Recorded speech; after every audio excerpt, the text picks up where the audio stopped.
Welcome to another episode of our live stream, My Journey to the Trinity. My name is Hussein. Happy to be with you. Hey, there's my baby. Love human, love respect. God bless you, love human. I'm not sure I've seen you before. God bless you. Welcome, everybody. And today I'm looking at the top 10 Islamic arguments against the perfect preservation of the Quran. Perfect preservation of the Quran, I think they came up with that recently. It's not in the Quran. It's not in the Hadith.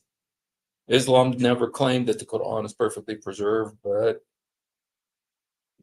it is the belief. And I know when I was a kid in school in the Middle East, it was one of the first things they taught us is the perfect preservation of the Quran. I remember the sheikh saying, the Christians changed the Bible, the Jews changed the Torah, but nobody could change the Quran. It's perfect. It's da, da, da. Did you hear that too, babe? Oh, she didn't go. She didn't go to Muslim school. So. But so anyway, I just want to say that if you look in the Hadith and in the Quran, you don't come away with the idea that this book is perfectly preserved. It doesn't even make that claim. So anyway, we're going to look at the top 10 arguments against perfect Quran preservation in the Quran. Number one is this word forgot. This word forgot, okay? And we could do a year of episodes on this word forgot, but here's just some of them, okay? So first of all, there's this verse here in the Quran where Allah says to Muhammad, "We shall make you read, O Muhammad, so that you shall not forget." Now, this is Quran. Okay, Allah said this to Muhammad. He says, "You're going to read, Muhammad, satak sankari karak." Now, the word for read is ikra, and so you can hear the kar sankarak. We will make you read, فَلَا تَنْسَ, and you will not forget. Okay, but then the Quran turns around, okay, and well, first of all, let's look at this hadith. The Prophet said, "Why does people say, I have forgotten such and such verse in the Quran? He, in fact, is caused by Allah to forget." This is Sahih Hadith. So here, on the one hand, Allah saying, you will not forget. I'm going to teach you so you not forget. But then Muhammad comes along and says, when you forget such and such a verse, why does any one of the people say, I have forgotten such and such verses of the Quran? He, in fact, is caused by Allah to forget. So Allah makes you forget. Okay? So the Quran says, Allah said, you will not forget. Muhammad said, Allah makes you forget. You'll forget. So which is it? Okay, let's look at some more. Okay, here, Allah's telling Muhammad, this is Allah speaking. Allah speaking, saying, you're going to read it, and we're not going to let you forget it. But then Muhammad turns around and says, Allah makes you forget. It's like, which is it? Okay.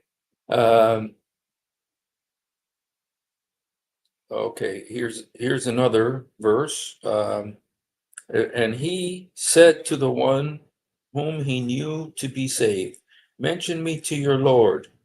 But Satan made him forget to mention to his Lord. So there, Satan makes you forget.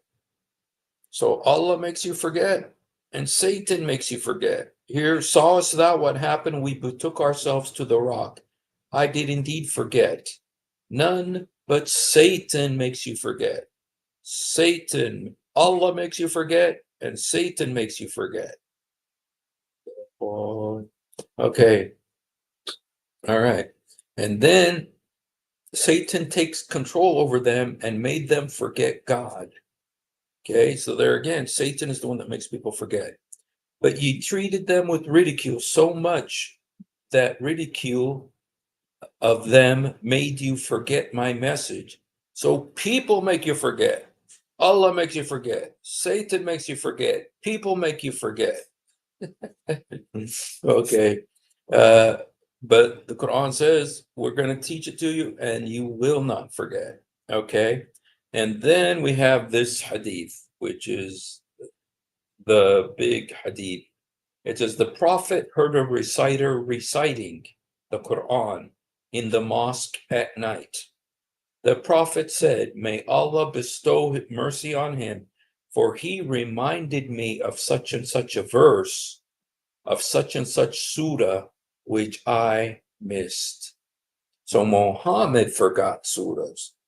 Muhammad, even though Allah told him in the Quran, you will not forget, Surah 87, verse 6, Muhammad here says he forgot.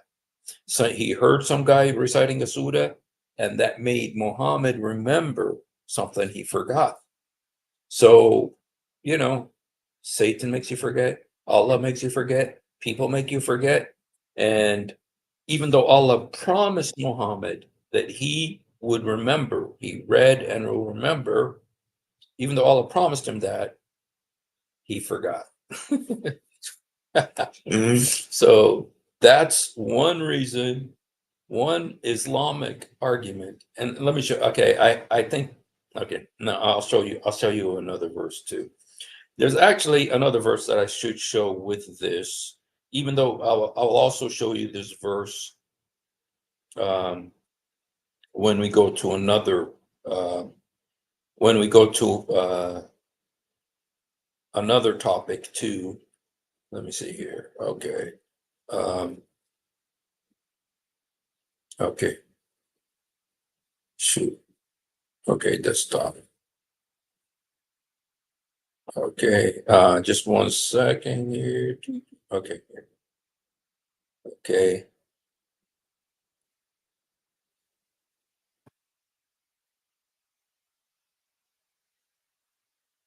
I think this is it here. Okay, no. I think this is it here. Okay, right here. Now, this is also in the Quran. Allah says, none of our revelations do we abrogate or cause to be forgotten, but we substitute some. Allah makes the verses to be forgotten. Now, you guys, this is like Allah makes the verse to be forgotten. He wants you to forget it. He makes you forget it.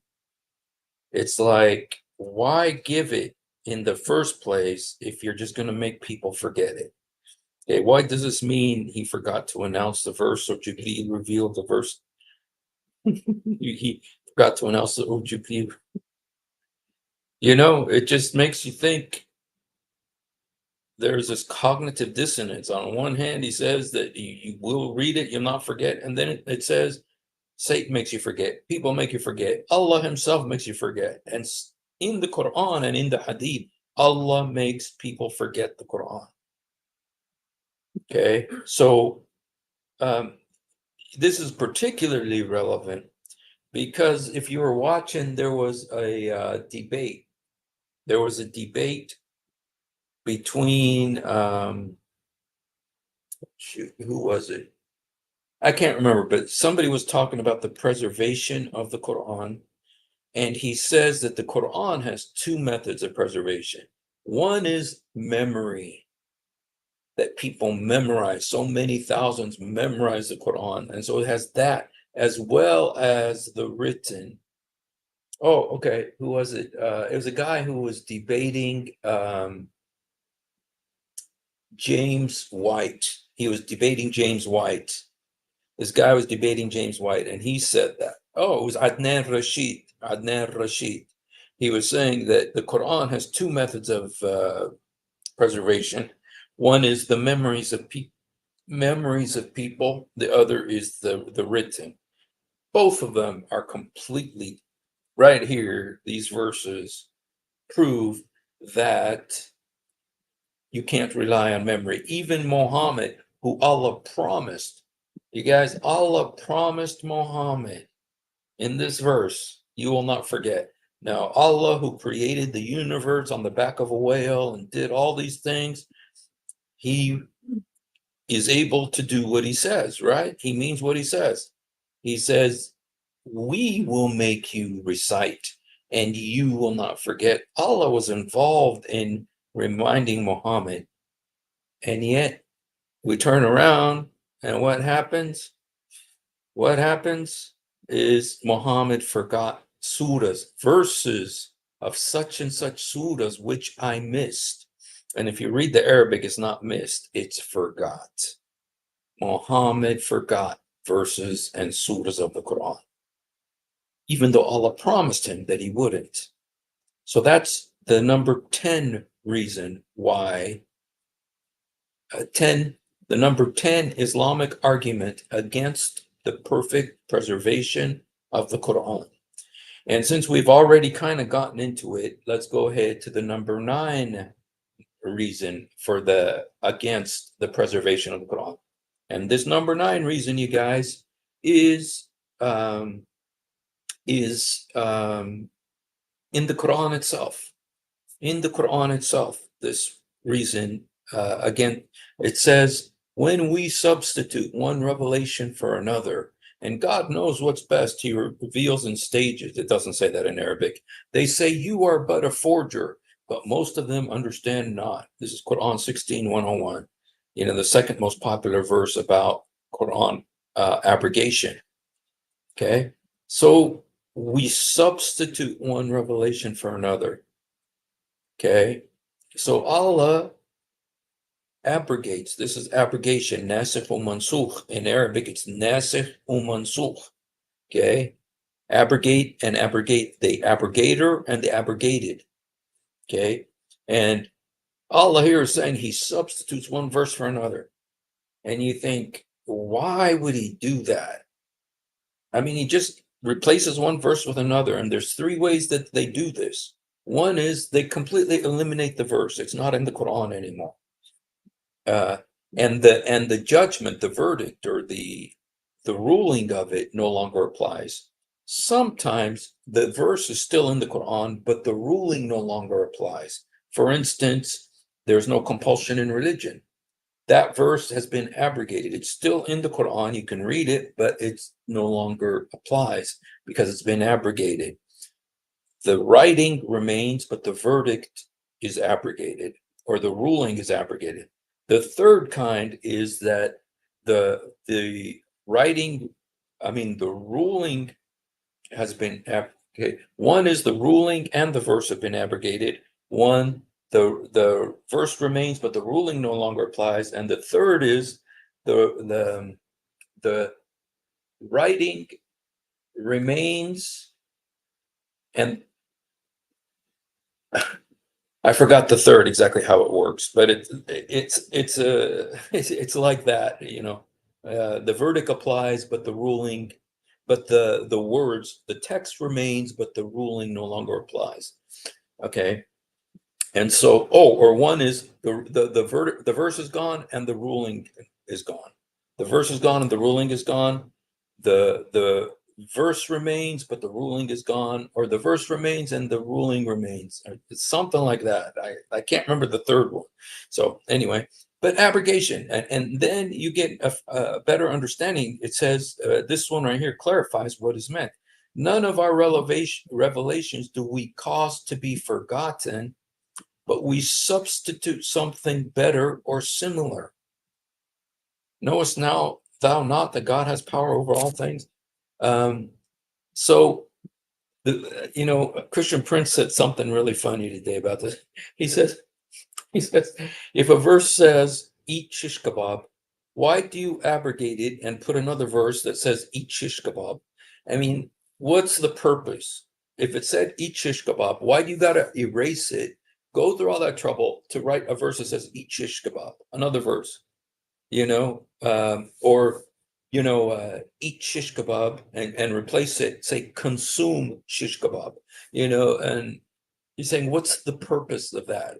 What does it say about Allah that he would do something? Because it says something better or similar.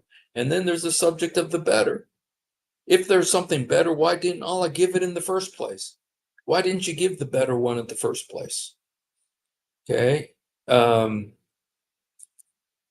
mean, if there's something better, then why didn't Allah give it in the beginning? Okay. Instead, um, uh, instead, Allah gave the lesser verse, and then He causes. I'm sorry, I'm looking for another verse too. I wanted to show you about abrogation as well. This is another huge verse about abrogation. Okay, this is Pickthall. Pickthall isn't always reliable, but sometimes he's okay. Okay. Okay. I just want to show you this other verse that talks about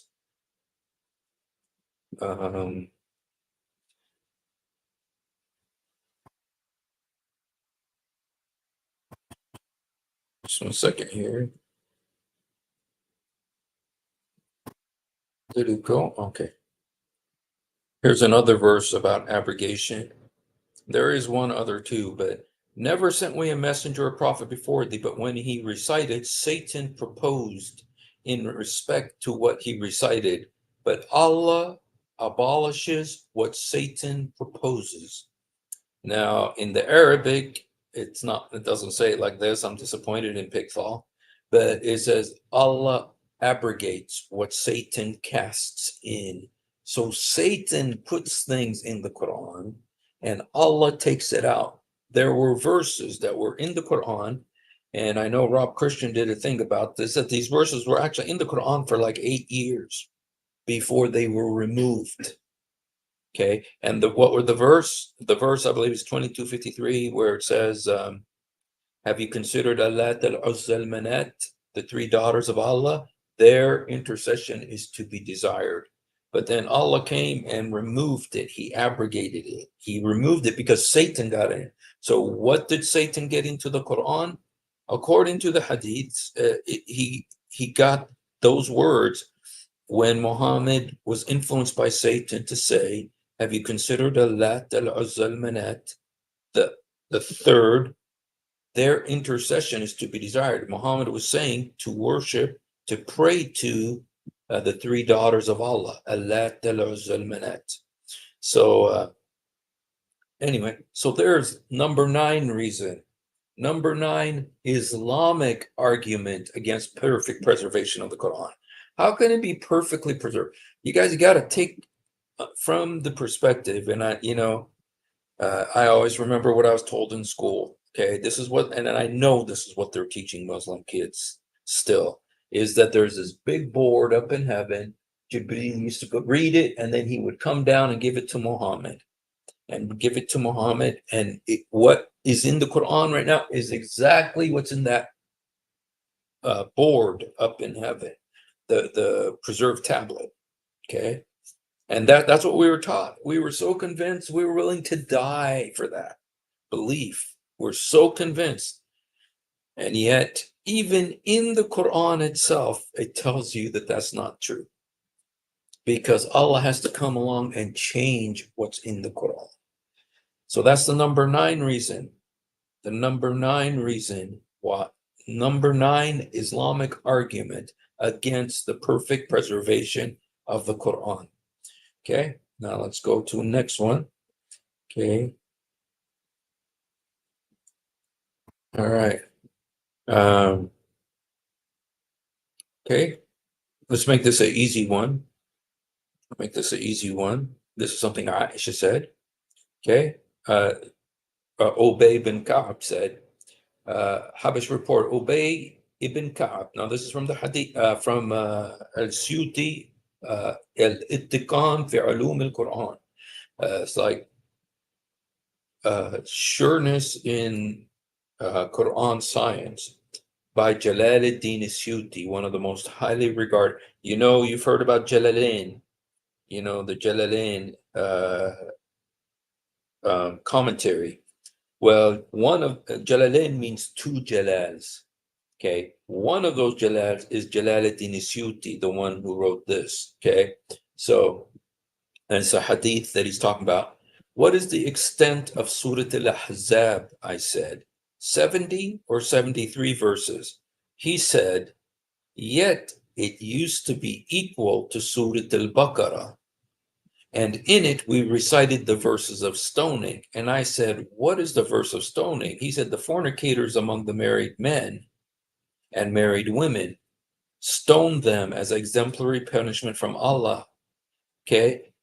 Now he's saying that Surah Al-Ahzab used to be the same length as Surah Al-Baqarah. Okay. Now let's just look at this. Surah Al-Ahzab used to be as long as Surah Al-Baqarah. Okay. Now, how long is Surah Al-Baqarah? Surah Al-Baqarah, you guys, is 286 verses. Surah Al-Baqarah is 286 verses. Okay. And how long is Surah Al-Ahzab?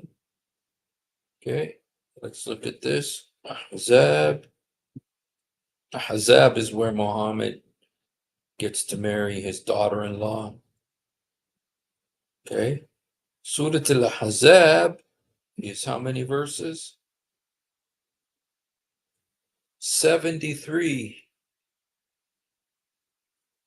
So that means that like 210 verses of Surah Al-Ahzab are missing, according to Jalaluddin Suyuti, according to Ubay ibn Ka'b. You guys, Ubay ibn Ka'b, Muhammad said, you take the Quran from three people.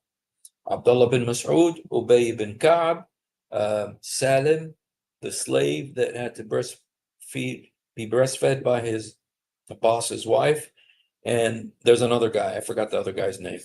Okay, but Muhammad said you take the Quran from four. One of them is Ubay ibn Ka'b. He's the one who said this. Let's read it again. He says, what is the extent of Surah Al-Ahzab? Okay, Surah Al-Ahzab is Surah number 33, you guys. Surah number 33. How long is it? He said it used to be equal to Surah Al-Baqarah, which is Surah number 2, the cow, the Hindu chapter. Okay, and in it, he said what's in it. He said it used to be as long as Surah Al-Baqarah. Surah Al-Baqarah is 286 verses. Surah Al-Ahzab is 73 verses. There's a hadith there says that the Quran, I mean, it's just telling you right out. It's like, dude, the Quran is not perfectly preserved. Whoever's telling you that is lying to you, because the hadith very clear. The Quran says very clearly that it is not perfectly preserved. So there's your number 8, Islamic argument against perfect preservation of the Quran. Number 1, Allah makes people forget it. Muhammad himself forgot it. Satan makes people forget it. People make people forget it. Muhammad forgot it. That's number 10 reason. The number 9 reason is because Allah abrogated. And if you want to really delve into the subject of abrogation, about 1/3 of the Quran has been abrogated. About 1/3 of the Quran, meaning it's still there. You can still read it, but 1/3 of those verses don't apply no more. They've been abrogated. Okay, this is what Jalaluddin Suyuti says. Hundreds of verses are no longer apply in the Quran. They're just abrogated. And totally all the peaceful verses of the Quran have been abrogated. There's like 127 peaceful verses. All of them have been abrogated. Okay, the Mecca verses, the peaceful verses, all have been abrogated. Okay, according to Jalaluddin Suyuti. Okay, so that's your number 7. Number 8, Islamic argument against perfect preservation of the Quran. Okay, don't forget, number 1, Allah makes you forget it. Number 2, he abrogates it, he deletes it, erases it. Number 3, Surah Al-Ahzab should be 286 verses. Oh, there's only 73 left. meaning 210 verses are gone from it. At least 210 verses are gone. It's actually more like 215 verses are gone from Surah Al-Ahzab, according to Ubay ibn Ka'b, Muhammad's number one reciter. According to him, 215 verses of Surah Al-Ahzab, chapter 33, are gone with the wind, and nobody knows where they are. Okay? These are Islamic reasons, you guys. I'm not giving you Christian reasons or scientific. I'm giving you Islamic reasons why the Quran is not perfectly preserved. Okay? Another reason. Okay? Let's look at let's look at these.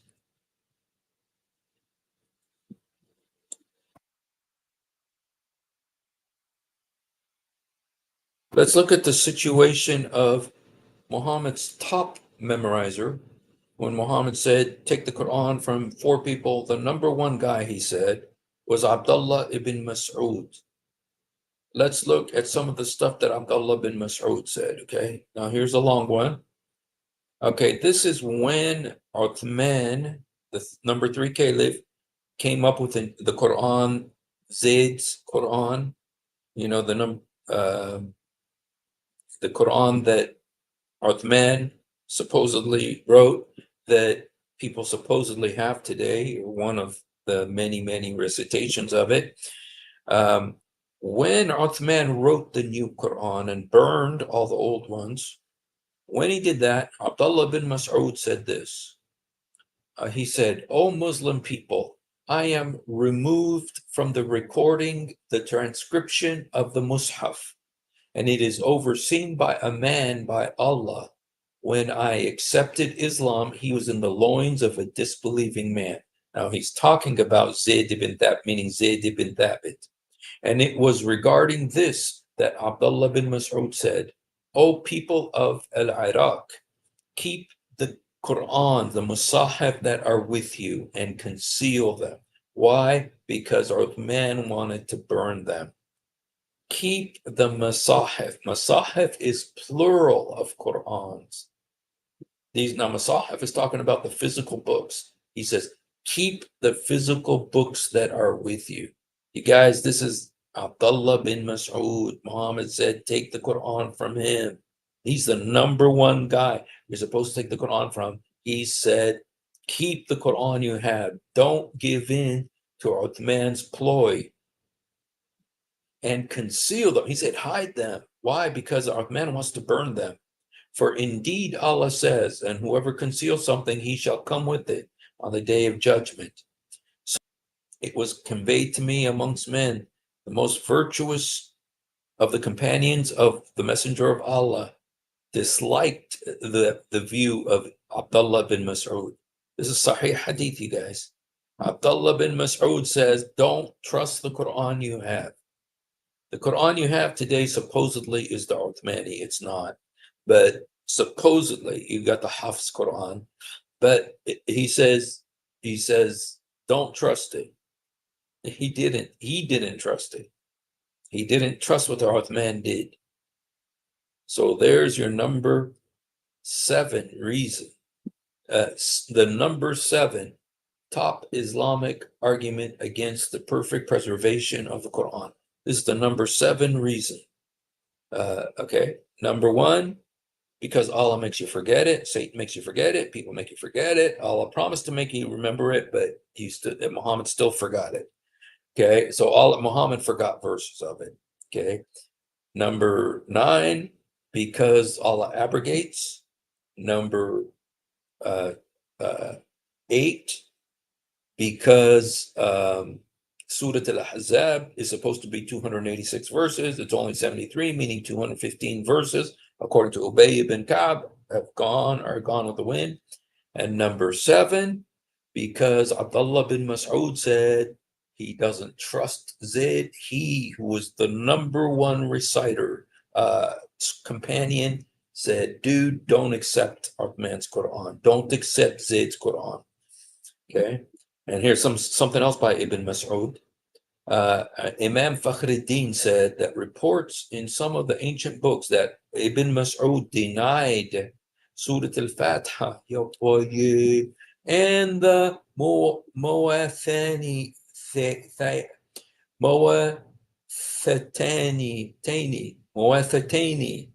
are part of the Quran are embarrassing in their implications. You guys, this gets even worse. With Abdullah bin Mas'ud, we need a whole episode just about Abdullah bin Mas'ud. Abdullah bin Mas'ud says 3 of the surahs in the Quran today were not in his Quran. Muhammad never said, take the Quran from Zayd ibn Thabit. He never said that. Muhammad never said, take the Quran from Uthman. He never said that. But he did say, take the Quran from Abdullah bin Mas'ud. Well, Abdullah bin Mas'ud, his Quran did not have the Fatiha, chapter 1, and did not have, it's called that long word, but what it means is chapter 113 and chapter 114 of Uthman's Quran, Surah Al-Falaq, Surah Al-Nas, Surah of the universe and Surah of the people. Those were not in Abdullah bin Mas'ud's Quran. Muhammad did not say, take the Quran from Zayd bin Thabit, but Uthman did. Muhammad did not say, take the Quran from Uthman. Muslims today they're disobeying. So if you're Muslim, you're disobeying Muhammad. Just know that you're disobeying Muhammad. No problem with me. I don't obey Muhammad, but as a Muslim, you're supposed to. Muhammad never said take the Quran from Uthman. He never said take the Quran from Zayd. He said take it from Abdullah. And Abdullah's Quran does not have chapter 1 and does not have chapter 113 or chapter 114. Abdullah bin Mas'ud had to, remember, he said, keep your Mus'haf, keep your Quran, don't give it to Uthman. Well, his did not have chapter 1, chapter 113, or chapter 114. It only had 112 verses. And Muhammad also said, take your Quran from Ubay ibn Ka'b. He said, Abdullah and Ubay, the number 2 guy is Ubay ibn Ka'b. Well, his Quran had 2 more chapters besides the 114. He had 2 more. And Muhammad said, take it from him. He didn't say, take it from Zayd. Muhammad never said, take the Quran from Uthman. He never said, take the Quran from from Uthman or from Zayd. Muslims disobeyed Muhammad. They're disobedient to their prophet. Okay? Here's another Abdullah Mas'ud narrated. Abdullah bin Mas'ud was mentioned before Abdullah bin Amr, who said, this is a man I still love, as I heard the prophet say, learn the recitation of the Quran from 4. Abdullah bin Mas'ud, he started with him. Salim, the freed slave of Abu Hudayfa, the one who did the breastfeeding. Mu'adh bin Jabal and Ubay ibn Ka'b. This is Sahih Hadith. If you obey Muhammad in this, you have to throw away the Fatiha and chapter 113 and 14 of the Quran, because that's what Abdullah bin Mas'ud did.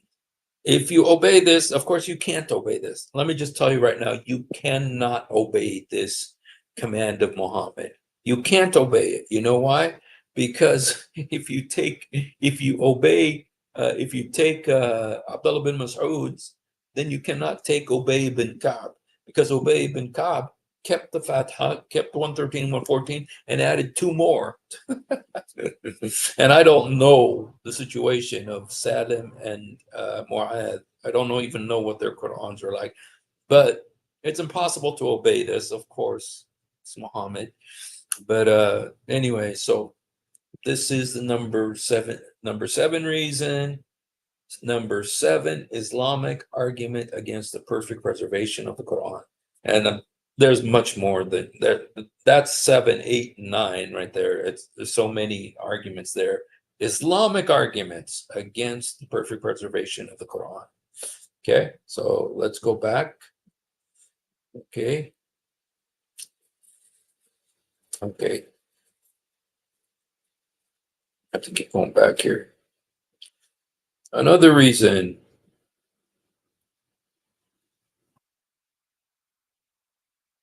Okay. This is what Umar bin Khattab said. Okay, it is reported from Ishmael ibn Ibrahim, from Ayyub bin Nafi, from Ibn Umar, who said, let none of you say, I have acquired the whole Quran. How does he know what all of it is when much of the Quran has disappeared? Rather, let him say, I have acquired what has survived. Again, Jalaluddin Asyuti, this is, but this is from Ibn Umar, Umar bin Khattab, son of Umar bin Khattab. Umar bin Khattab is the one who originally said this. Don't say you have the whole Quran, say you have what's left of it. Because much of the Quran has disappeared. Much of the Quran has disappeared. Ah, boy, yeah. That's your number 6 reason. Number 6, Islamic argument against the perfect preservation of the Quran. Okay. Okay. Now, okay. Then you get these two crazy stories. These two crazy stories right here. We're talking about perfect preservation, you guys. Okay, this is Abdullah, narrated Abdullah. I heard a man reciting the verse of the Holy Quran, but I had heard the Prophet reciting it differently. So I caught hold of the man by the hand and took him to the messenger, who said, both of you are right. Shubha, sub-narrator, said, I think he said to them, don't differ, for the nations before you differed and perished because of their differences. Because Muhammad knew he had a big problem on his hand, because he forgot how he recited it originally. This guy did recite it differently. It's called the Sab'a Ahruf, the 7 modes of the Quran. Now, this is the Ubay ibn Ka'b situation. Similar. Once it was with Omar bin Khattab, once it was with Ubay. Same situation, just a little bit different. Okay, it says, the messenger taught me a surah, and I was sitting in the masjid. I heard a man reciting it in a way different from mine. I said to him, who taught you this surah? He said, the messenger of Allah. I said, stay with me until we go to the messenger. So we came to him. I said, messenger, this man recites a surah that you taught me differently. The messenger said, recite, O Ubay. So I recited it, and the messenger said to me, you have done well. Then he said to the man, recite. So he recited it, and it was different than my recitation. The messenger said to him, you have done well. Then the messenger said, Ubay ibn Ka'b, obey. The Quran has been revealed in 7 different modes of recitation, all of which are good and sound. Why didn't he tell them this before? Why did he wait until this moment to reveal this to them? Okay, he hadn't said nothing about these 7 recitations before. All of a sudden, it's not recitation, it's ahruf, and nobody knows what that means. Okay, some people call it modes of the Quran. Okay, and so why did he wait until now to tell people about it? So anyway, so there's your number 6 reason. 6 Islamic argument against perfect preservation of Quran. Okay, number 6 argument against it. Okay, let's go back. Okay, all right, or okay, abrogation. Haduf. Okay, then you have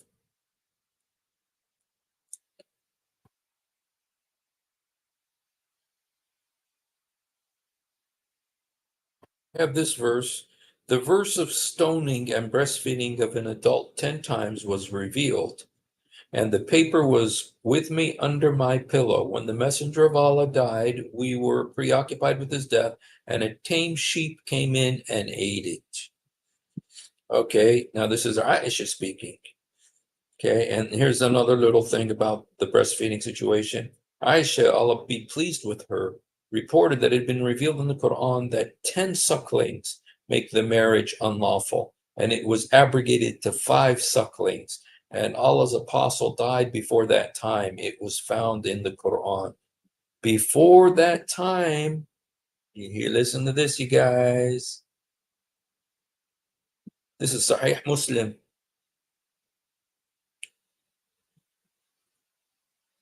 it was abrogated by 5 sucklings. And Allah's apostle died.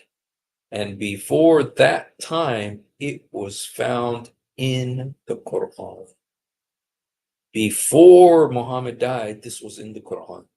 It's not in the Quran anymore because the sheep ate it. It was in the Quran, but it's not in the Quran. It was found in the Quran. It's Sahih Muslim. Number 5, that's the number 5 Islamic argument against the perfect preservation of the Quran. Number 1, Allah makes you forget, Satan makes you forget, people make you forget. Allah promised to let Muhammad remember, but then Muhammad forgot because Allah made him forget. Number 9, because of abrogation. Abrogation, Allah just removes verses and replaces verses. Number 8, because Surah Al-Ahzab is 215 verses short. Another is because the breastfeeding verses are gone. Another, okay, I'm not keeping, I can't remember all of them that fast, but okay, these are all Quranic reasons. Okay, all right. Ibn Mas'ud, I didn't do Ubay ibn Ka'b, or we'd have 11 reasons. Okay, we'd have 11 reasons. Now this one, I don't see people talking about it very much, but when I read this, I think it really shows you there's a problem. And this is when Uthman was writing his Quran. When Uthman was writing his Quran, okay, he went and got Hafsa's Quran because Zayd ibn Thabit had already written a Quran for Umar and Abu Bakr. He had already written one, and it was under Hafsa's bed. There's only one copy of it. It was under Hafsa's bed, okay, and for 20 years or however long.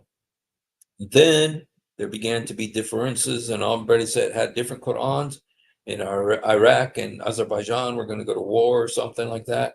And then Uthman said, bring me all your Quran, so he could do a bonfire. He burned them all, and he wrote a new one. Okay, but remember, Abdullah bin Mas'ud said, don't give your Quran to them. You guys, this story is just so many holes in the narrative here. Okay, so send the manuscripts of the Quran so that we may compile the Quranic materials in perfect copies and return the manuscripts to you. Hafsa sent it to Uthman. Uthman then ordered Zayd ibn Thabit, Abdullah bin Zubair, okay, this guy is going to become a caliph, Sa'ad bin al-As, and Abdurrahman al-Harith bin Hisham. Okay, so these are the people that Uthman told to rewrite the manuscripts in perfect copies. Okay, in perfect copies. So they're going to have perfect copies of Hafsa's Quran. They're going to have perfect copies of Hafsa's Quran, okay, which was Abu Bakr's Quran that Zayd wrote, okay. But then listen to what he says. This is where, for me, it tells you something's wrong here.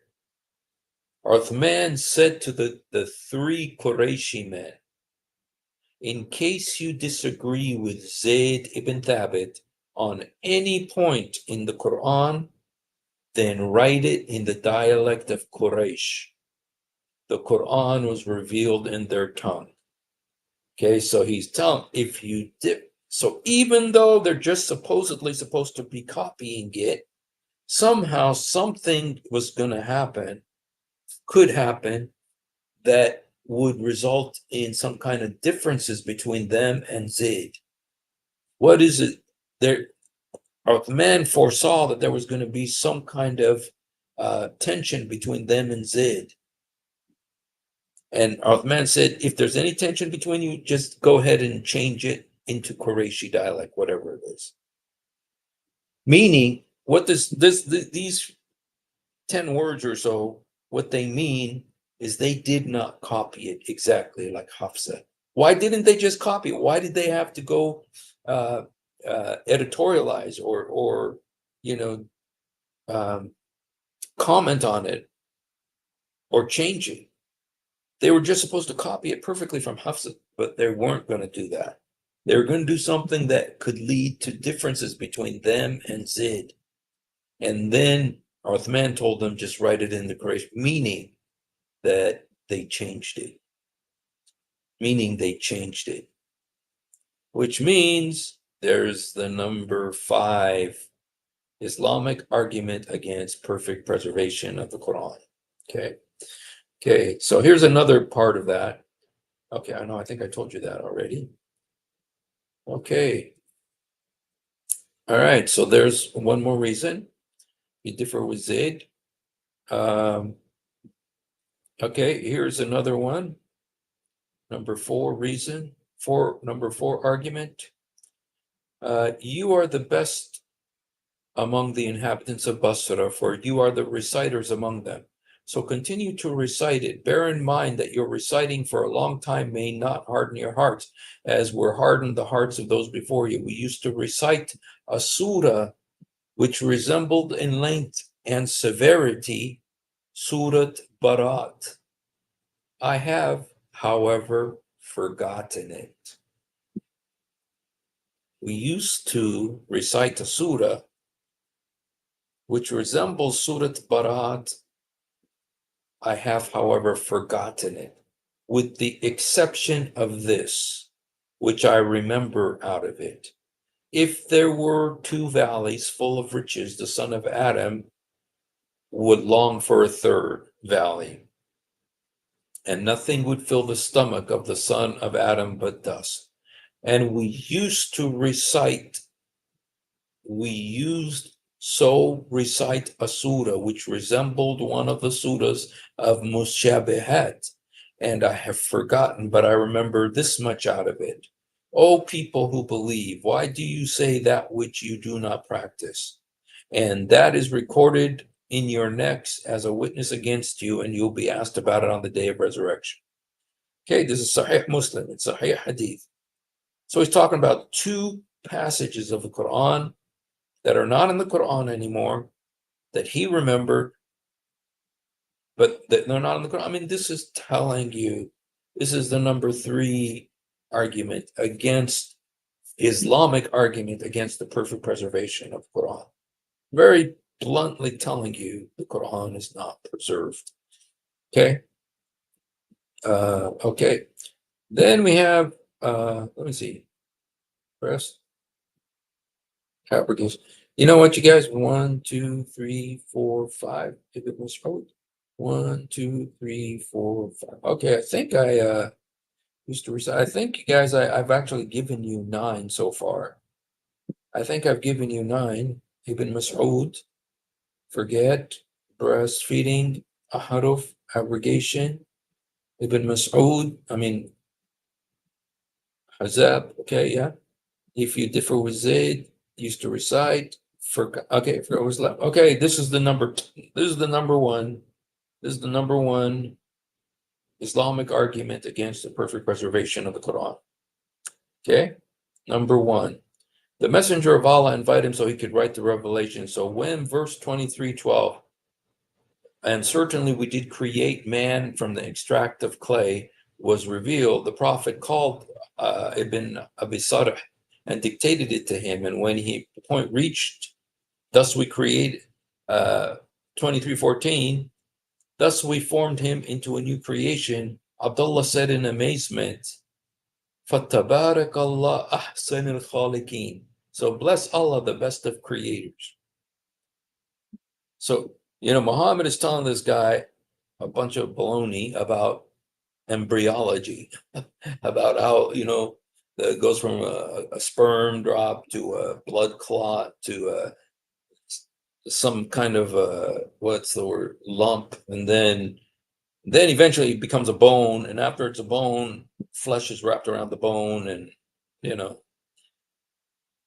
it's all wrong, but it's what people believe back then. There's a guy named Galen, a Greek physician, who came up with these, and Muhammad put it in the Quran to make it look like he came up with it.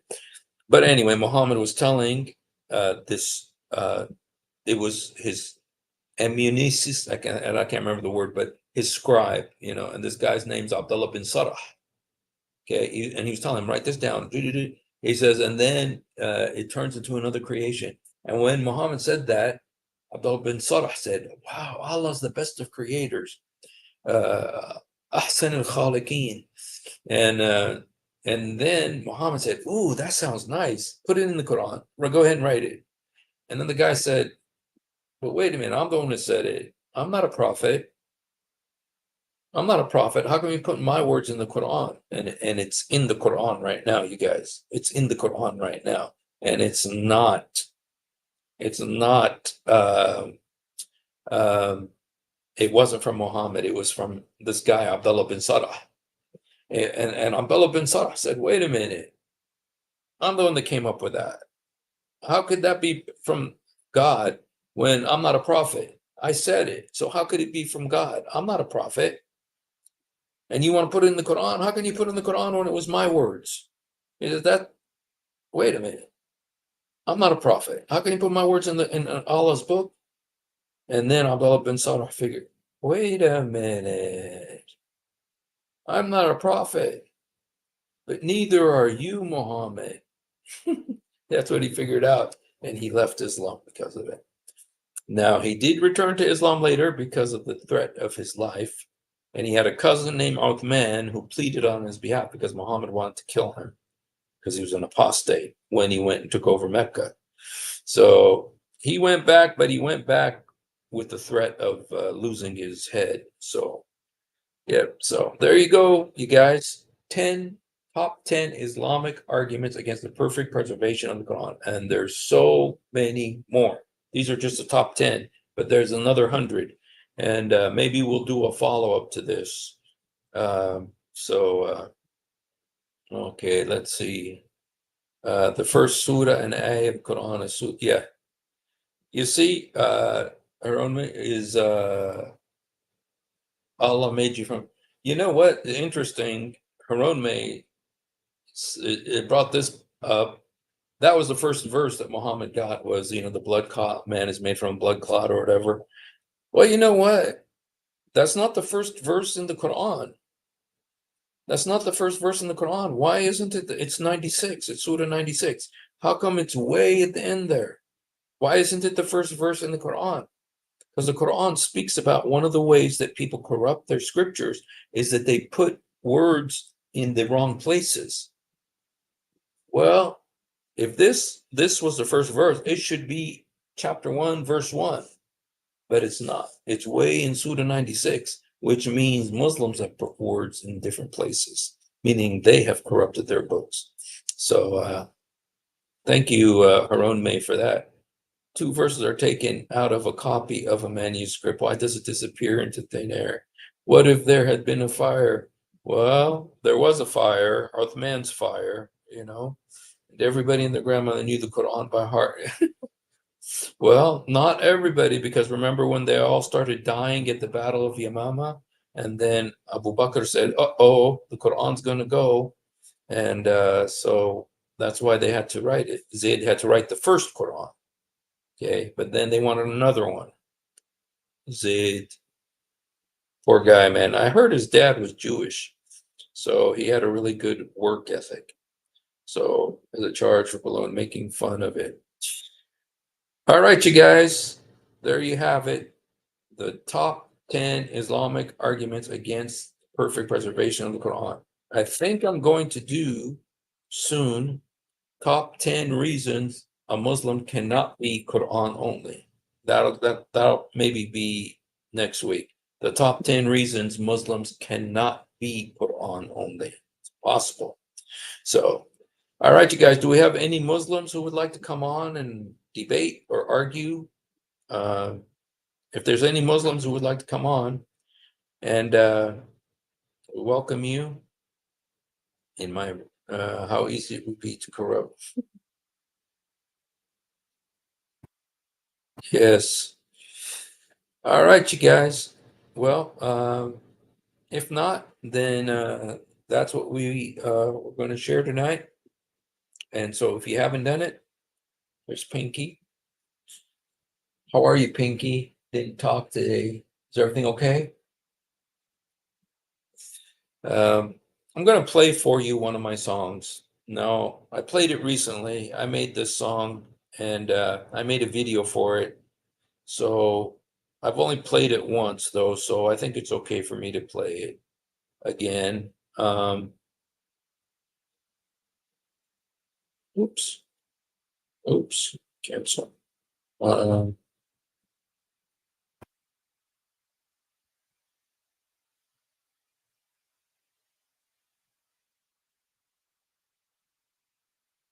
so I'm gonna play this. This is my new song.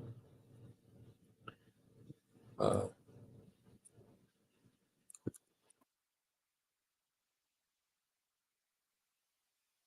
it's not really new. I wrote the song about 10 years ago, but the video is new. I made the video new, and so I'll play the video for you.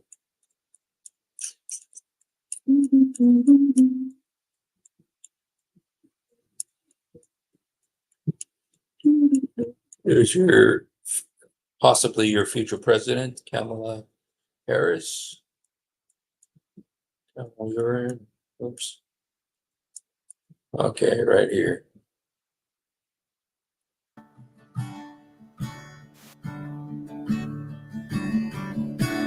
One of these days, look past this misty haze. One of these days, look past this misty haze, and I can see your eyes looking back at me, and I can see your eyes looking back at me, looking back at me.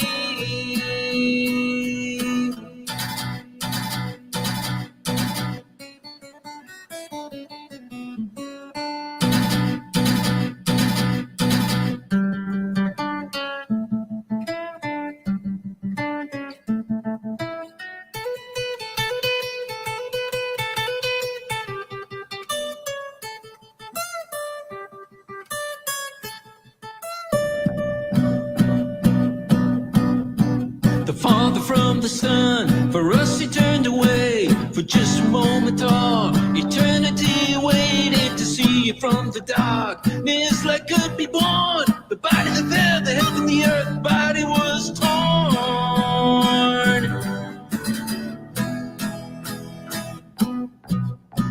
To open up a door that never will be closed. Cause Jesus, 3 days after death arose. The keys of death and hell were firmly in His hand. He crushed the devil's head to give new life to man.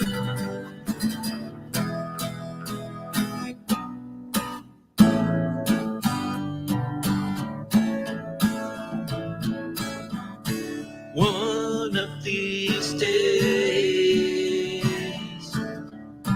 look past this misty haze. One of these days, look past this misty haze, and I can see your eyes looking back at me, and I can see your eyes looking back at me, looking back at me.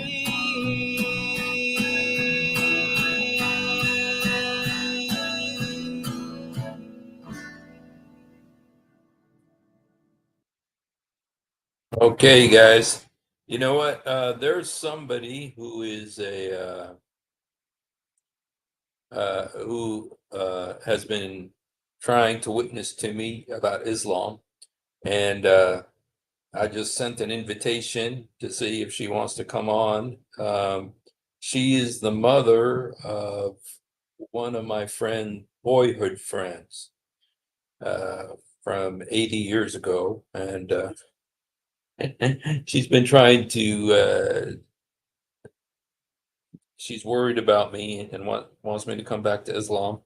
So I just invited her to come on, and she sent a message. So I'm just going to wait a few minutes, see if she does come on.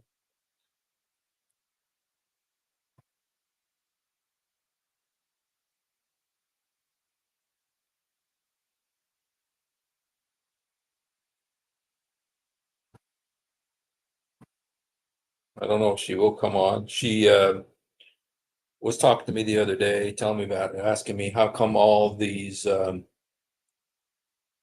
educated people are turning to Islam, and you know,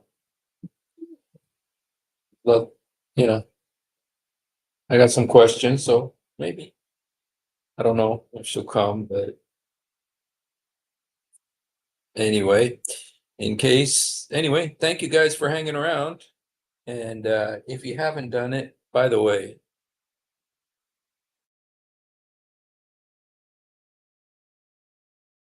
okay. Okay. Anyway, guys, God bless you. Thank you for hanging out with us. And okay. All right. Well, you guys, if you haven't done it, please do it now. Jesus help me. I just want to say why I'm a Christian, just in case they're watching. I just want to say why I'm a Christian. Okay. I did not become a Christian because Muhammad married a 6-year-old girl when he was 51. I did not become a Christian. I did not leave Islam because he had sex with Aisha when she was 9 years old and he was 54. I did not leave Islam because Muhammad married his daughter-in-law, Zainab bint Jahsh, and made his son divorce her so he could marry her. I didn't leave Islam because of that. I didn't leave Islam because Muhammad killed 900 Jews in one day, committing genocide on a whole tribe of people. I didn't leave Islam, because of Muhammad's uh, encounters with these wicked spirits that he said controlled him, that he said commanded him. I didn't leave Islam because of any of that. I left Islam because Jesus came to me, and I know it doesn't happen that way with everyone, but that's what happened with me. I was watching TV, listening to somebody talk about Jesus, and all of a sudden the Spirit of God just fell on me. Like the Bible says, in the last days, God says, I will pour out my Spirit on all flesh. He did that. He came. That's because, and when Jesus came, he gave me life. He gave me joy. He gave me peace that I never had when I was a Muslim. That's why I follow Jesus, not because of some arguments, not because, even though I'm not against arguments, I use them and I believe in it, but it was a supernatural visitation. And when Jesus came, he gave me what I was looking for when I was a Muslim. When I was a Muslim, I was looking for, I really wanted a relationship with God. I wanted so bad to have a relationship with God where I could talk to him and feel his presence. And in Islam, I never had that. I never had that. I would beg God and I never had it. But when I came to Jesus, immediately I had it because he came to give me living water so I'll never thirst again. And he'll do it for everybody who calls on him. So that's why I'm a Christian. And again, if there's any Muslims who want to come on, we welcome you. I know it's a little bit late, it's 11:30. So hopefully we'll be here tomorrow. And if you haven't done it, please do it now. Jesus, help me. Jesus, forgive me. Jesus, come into my heart. Jesus, help me. Jesus, forgive me. Jesus, come into my heart. يسوع ساعدني.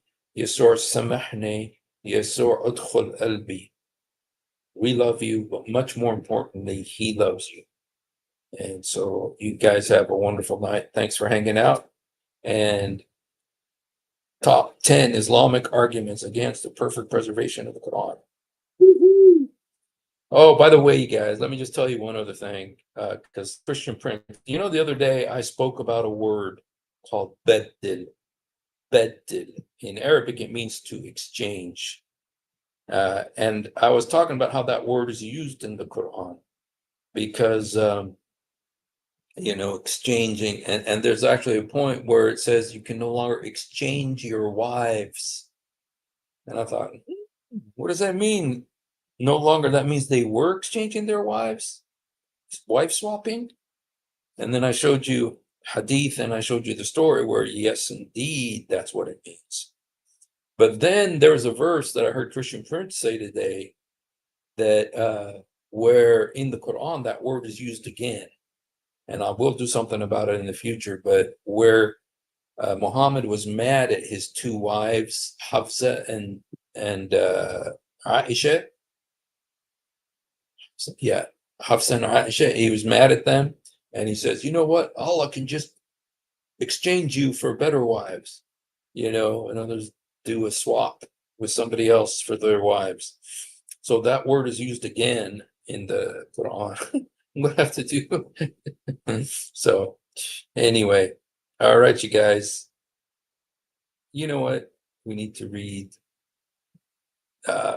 We'll just leave it for tomorrow. God bless you guys. Thank you so much for being with us. Have a wonderful night. Thanks.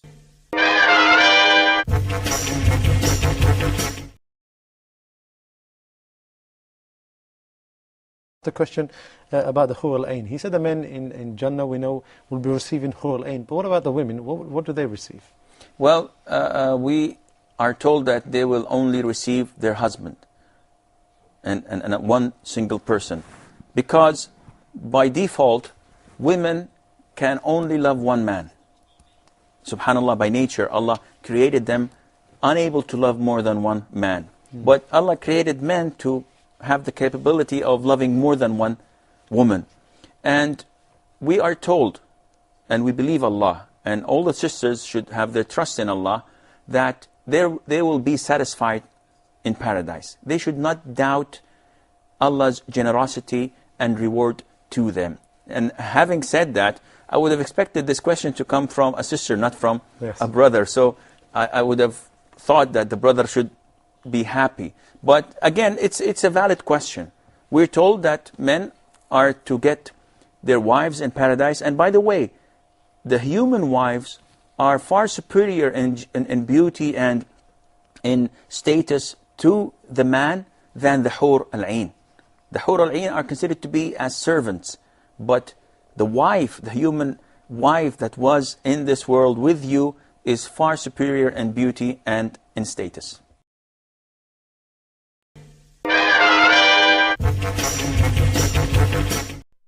If you have ever wondered why dull apologists lie so much, it's because on a rare occasion that they tell the truth. This happens. One of the reasons I accepted Islam was the scientific miracles. I'll be honest with you. And now we know that this whole scientific miracles was absolute nonsense. You're going to have to repeat that. No.